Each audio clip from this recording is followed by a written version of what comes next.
Hola a todos, soy Monse Díaz, oncóloga del Hospital Virgen del Puerto de Plasencia y en primer lugar quiero agradecer al doctor Santiago y a Solti su invitación para participar en esta reunión. Voy a hablar de esquemas de tratamiento en cáncer de mama precoz ER2 positivo. Desde hace más de 15 años, trastuzumab se convirtió en la primera terapia dirigida contra el cáncer de mama después de la terapia hormonal. Y esto supuso una revolución en el tratamiento de las pacientes con cáncer de mama ER2 positivo y una revolución en la historia real de las pacientes que lo padecen. En los últimos 15 años podemos decir que estamos haciendo historia y se han sumado a trastuzumab muchos fármacos que todos conocéis y que han aportado un importante beneficio en términos de supervivencia libre de enfermedad y algunos de ellos en supervivencia global. Este es el desarrollo clínico de los ensayos y la aprobación por la FDA de estos fármacos. Estas son las publicaciones de los estudios que llevaron a la aprobación de muchos de los fármacos que utilizamos en la actualidad en la enfermedad precoz. Lo primero, decir que la llegada de trastuzumab supuso una importante mejora en el tratamiento de la enfermedad precoz ER2 positivo, una mejora que conocéis y que se deriva del análisis, del análisis conjunto de los estudios pivotales, donde vimos un importante beneficio en supervivencia libre de enfermedad y en supervivencia global. A pesar de este importante beneficio, sabemos que las pacientes que reciben tratamiento adyuvante con trastuzumab en un porcentaje no pequeño van a recaer a pesar de recibir este tratamiento. Es así como aparece el trastuzumab en un escenario neoadyuvante.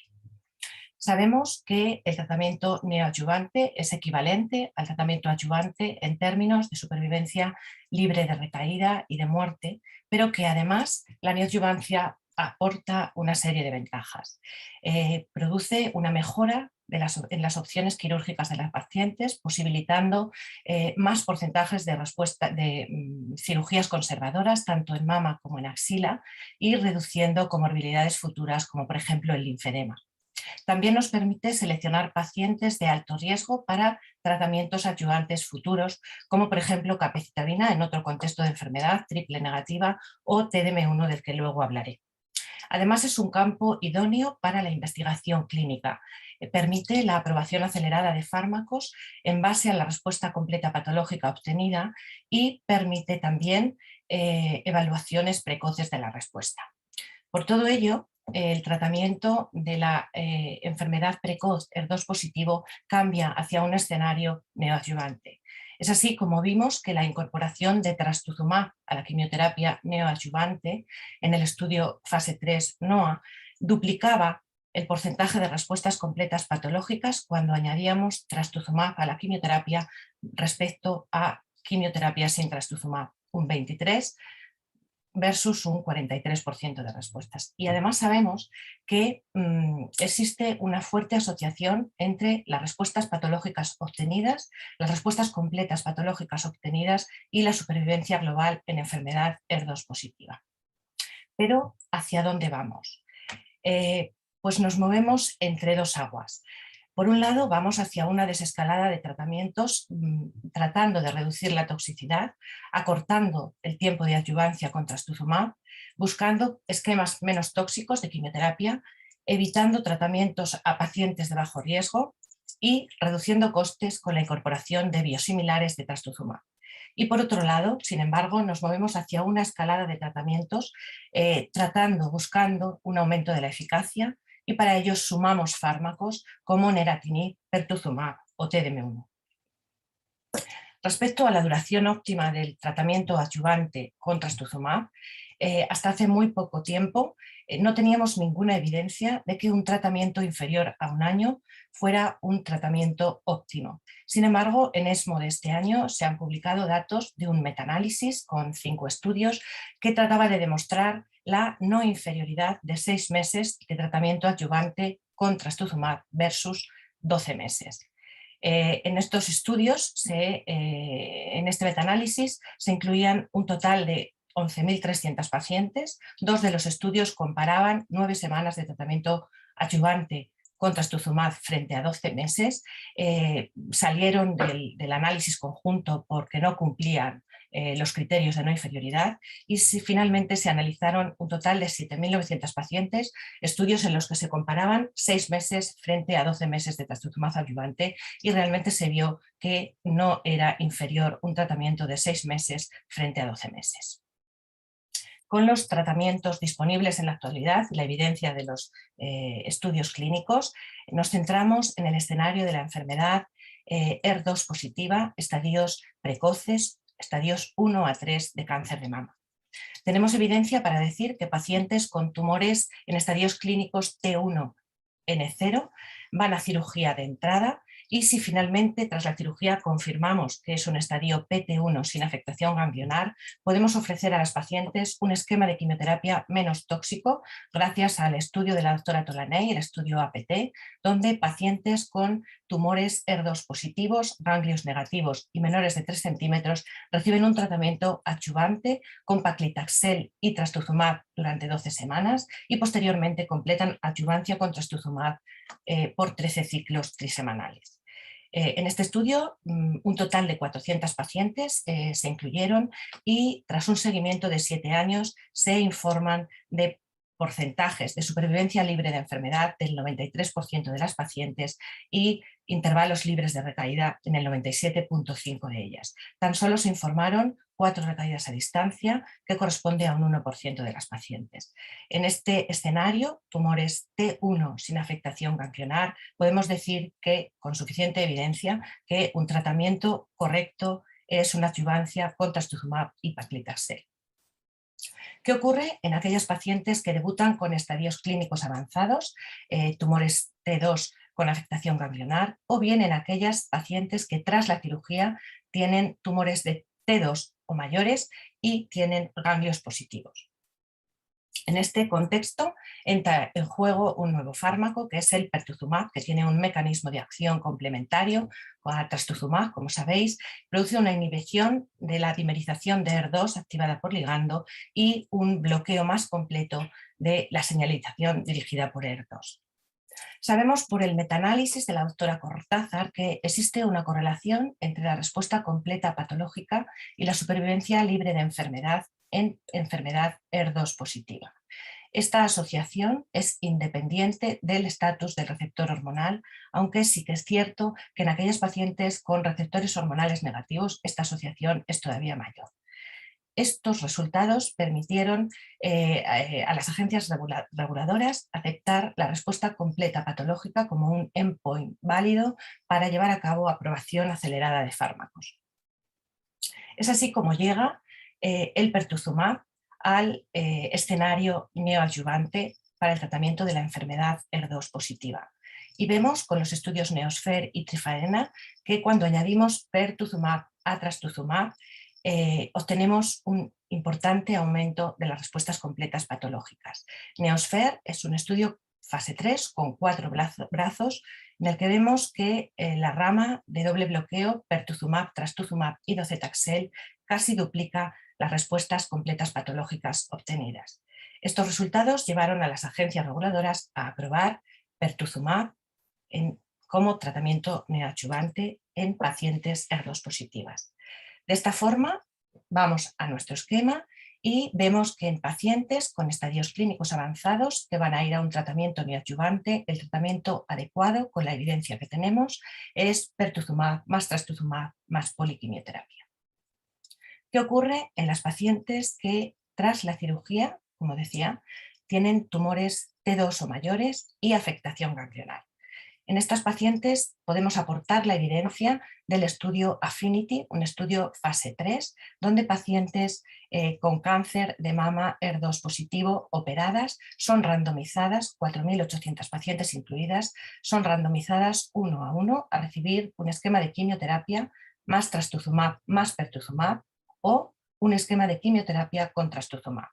El objetivo primario del estudio, supervivencia libre de enfermedad invasiva y objetivos secundarios, supervivencia global. el 34% de las pacientes no tenían afectación ganglionar y un 64% de ellas tenían receptores hormonales positivos. En un primer análisis a 45 meses resulta ser un estudio positivo para supervivencia libre de enfermedad invasiva con una Hazard ratio de 0,8 y un beneficio absoluto de un 2%. Este beneficio es mayor si analizamos el subgrupo de pacientes con ganglios positivos. Con un seguimiento más largo, a 6 años, vemos que las ramas se separan un poco más, la Hazard ratio es de 0,76, pero si analizamos el subgrupo de pacientes por afectación ganglionar, vemos que las pacientes con ganglios positivos se benefician más, llegando a un beneficio absoluto de un 4,5.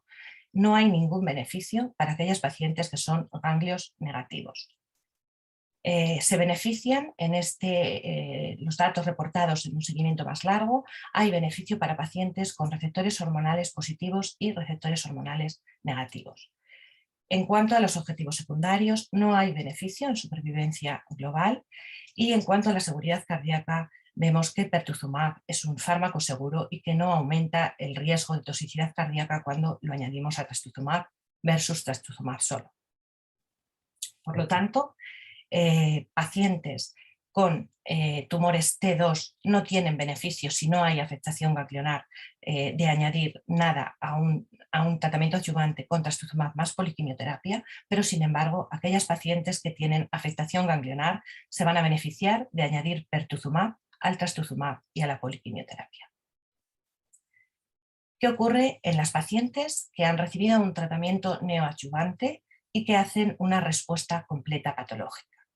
En las pacientes que hacen respuesta completa patológica, sabemos por datos del estudio NeoSphere que están vivas el 85% a los 5 años. Esto es un resultado muy bueno, pero quiere decir que el 15% de ellas van a recaer. ¿Tenemos algún factor que nos prediga la recaída tras la respuesta completa patológica? Pues podemos concluir, según los resultados de este estudio, que los tumores más grandes, T3 o T4, tienen más posibilidades de recaer y sobre todo aquellos tumores que tienen ganglios positivos. Para estas pacientes que tienen respuesta completa patológica y no tienen afectación ganglionar, no tenían afectación ganglionar previa a la cirugía, no hay beneficio y la adyuvancia es trastuzumab durante un año, pero aquellas pacientes que tenían un estadio clínico con afectación ganglionar previa a la cirugía sí tienen un beneficio cuando añadimos pertuzumab al trastuzumab.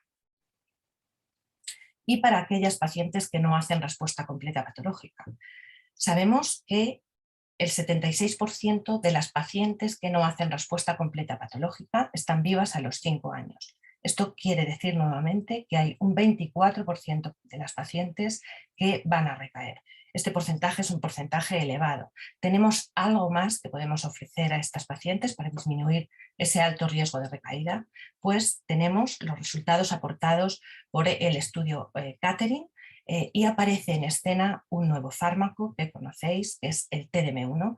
TDM1 es un conjugado anticuerpo fármaco que combina trastuzumab con entansina, un inhibidor de los microtúbulos, que aumenta la exposición del citotóxico dentro de la célula tumoral y minimiza la toxicidad en el tejido sano.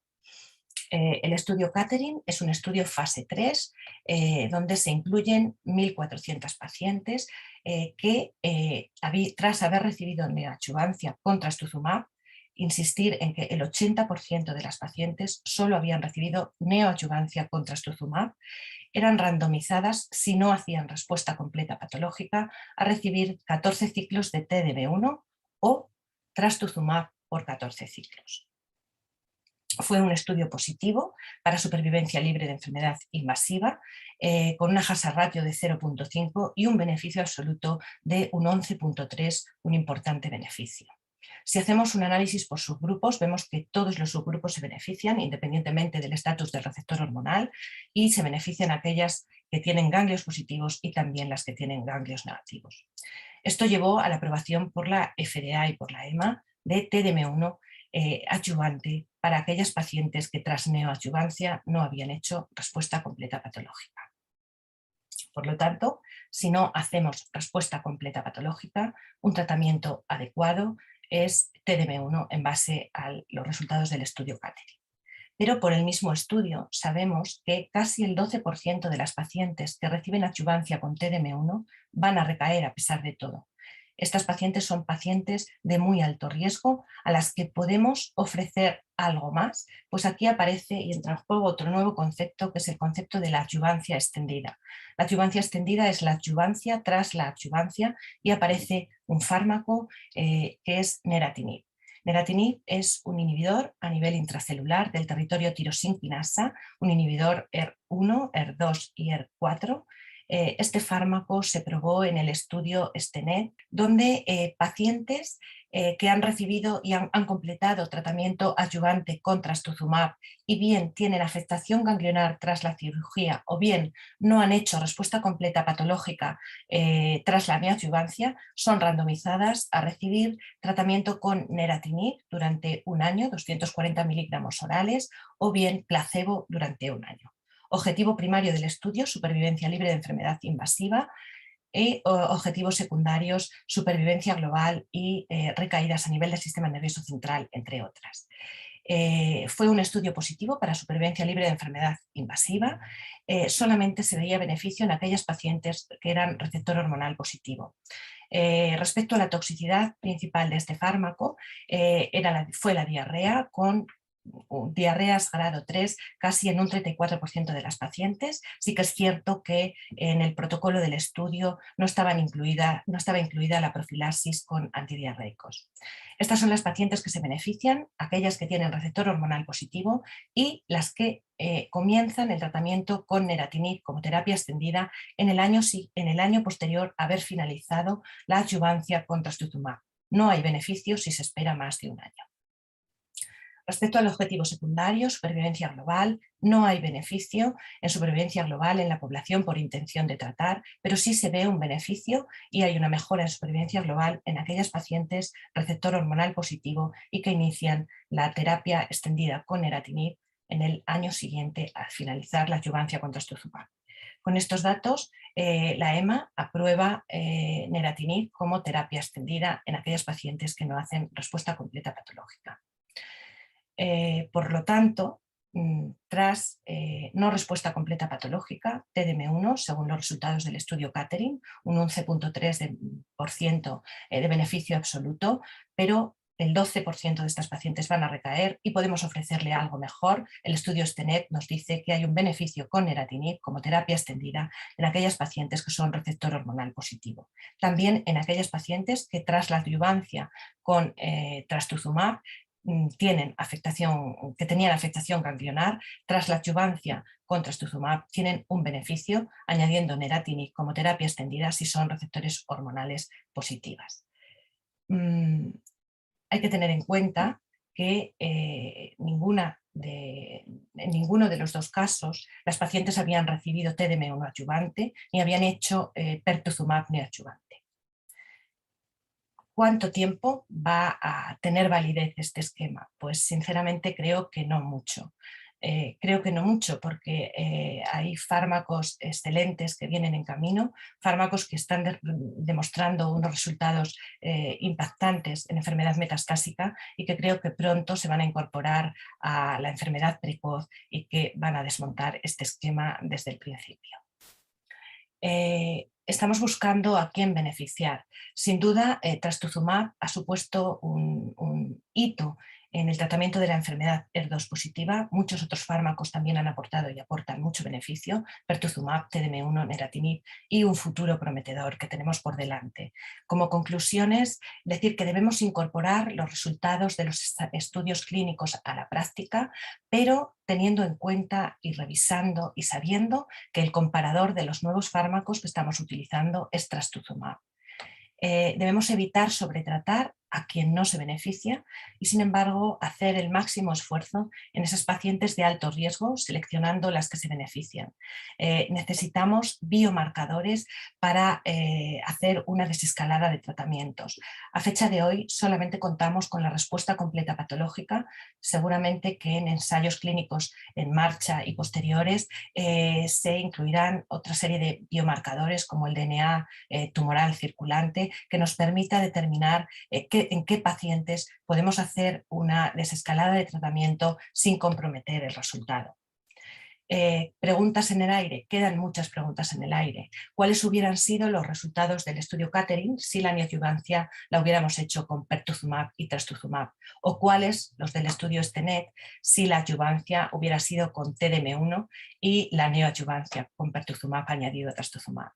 Son preguntas que quedan sin respuesta porque vamos muy deprisa. Nos llevan a escalar tratamientos sin obtener el máximo beneficio de cada uno de ellos y probablemente nos lleva a sobretratar con mayor toxicidad sin aportar beneficio a muchas de las pacientes. Necesitamos, por tanto, ensayos clínicos con comparadores actualizados. Y para terminar, no puedo resistirme a no presentar esta diapositiva que para mí es un resumen de ESMO 2021, la presentación del doctor Javier Cortés de trastuzumab deruxtecan con unos resultados impactantes y que probablemente sea causante de que nuestro esquema vaya a ser válido durante poco tiempo. Para finalizar, decir que la historia está en marcha, que el futuro promete y como conclusión final, y que realmente creo, es que es mejor tratar para curar que tratar para aliviar. Muchas gracias a todos.